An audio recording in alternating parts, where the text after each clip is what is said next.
They followed up from European football, Champions League football, a great night against Bruges as well, with a great victory there, and didn't struggle. It looks like a really hard-fought win away at Brentford, which is always a difficult place to go.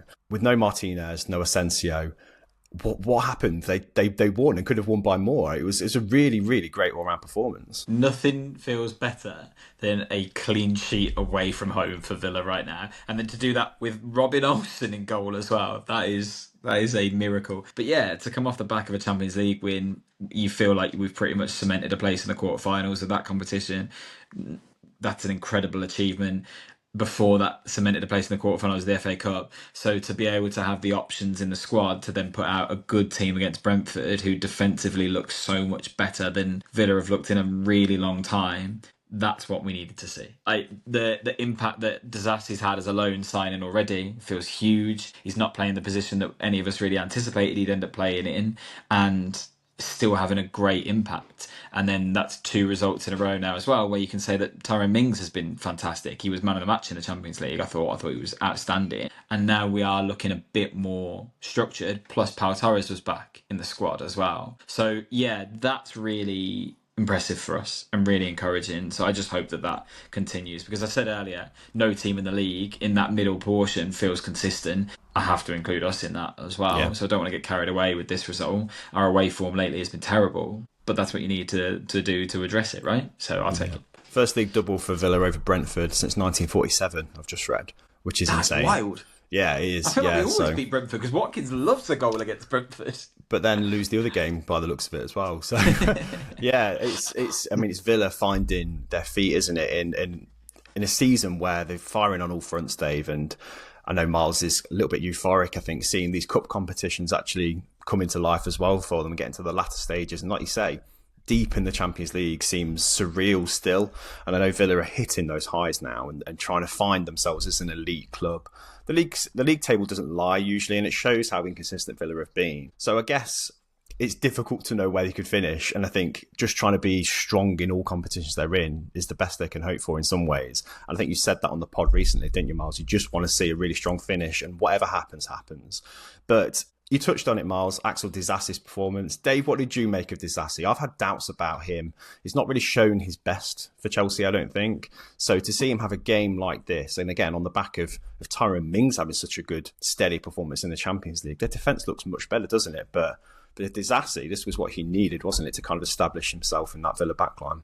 Definitely. I think I obviously said to Miles before coming out, I thought there weren't many talking points, I don't think, of this particular game. But there were two players for me in particular who I thought were outstanding, maybe 3 at a push. I think Disassi, Tielemans and Luca Digne, I think, did their jobs perfectly. Disassi nullified that threat of Kevin Chardy on the left, who was virtually anonymous. And then Brian Mbeumo, I've seen so little games this season where he's just been, pretty much absent on the pitch, and he barely knew he was playing at times. And I thought Tielemans in this game, particularly because we've seen how effective Brentford can be from pressing for the front. They've got so many players with such physicality and make it really difficult for you to play out from the back at times. I thought Tielemans was that perfect link in between defence and attack. And obviously it was a game with a few moments of real quality, but obviously particularly the goal that was disallowed, it's such a shame really, and that's happened a couple of times this season.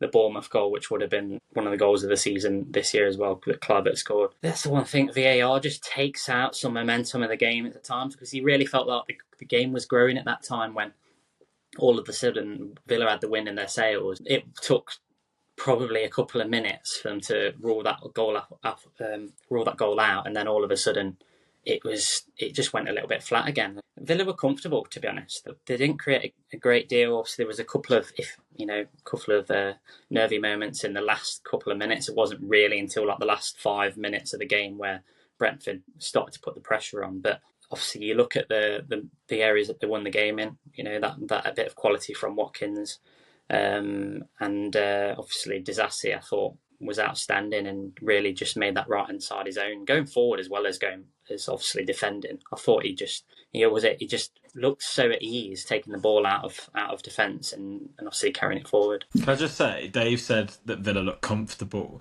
and I think that's actually where you start to see Unai Emery really have an effect on this team when it comes to managing the latter stages of Europe, because there's been a lot made of how Villa have struggled to come back from European results and replicate them in the league. I think that stat is a bit of an enigma to unpick, really, because some of the fixtures we've had coming off the back of the European fixtures have been really difficult. The injuries have been difficult as well. But in this game, what it felt like was he just wanted to take the pace out of the game a little bit.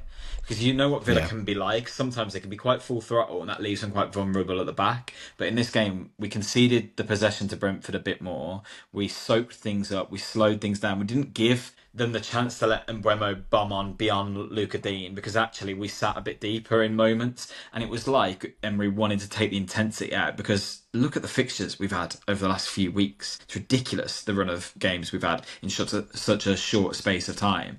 And I think that's why you didn't see much of like Rashford or Marlon in this game, because actually we knew we weren't looking for quick run at them. You rely on Morgan Rogers to get you up the pitch when you need it, but ultimately what they wanted to do was just control the pace of it. Let McGinn and Tielemans just sit on the ball when they needed to, dictate a bit of play. Yeah, we're comfortable with having ball playing defenders. Like Mings is excellent on the ball, really. Disasi did really well.